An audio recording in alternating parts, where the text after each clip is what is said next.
মুক্তি দেওয়ার মতো ক্ষমতা আমার নেই। তোমার পিতা, তুমি যদি খুশি মনে 12 বছরের বাচ্চায় একেবারে সন্তানকে কবুল করো, তাহলে হয়তো দেখা যাবে। দাদু, তুমি আমাকে আমার পিতার কাছে নিয়ে চলো। আমি আমার পিতার কাছে যাব। দাদু, আমি আমার পিতার কাছে যাব।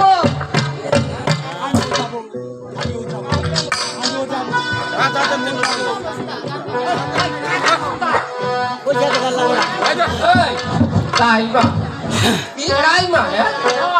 তাইমা না তাইমা? তাইমা ঠিক আছে গাইবা। আমি তো মনে কামনে করা করি পারাইলে আমার মনটা না খুশি করে দাও। গরম করে গেছো, ভালো করে গেছো। খুশি করুন না, আমার আগে যে একটা বিয়ে করলে খুশি করে নাই। তোমার মতো খুশি তোমার মন করে না, তোমার চরিত্রহীন। আমি হইলো পশ্চিমে মানবী, আমার চরিত্র নিয়ে তুমি কথা বলো।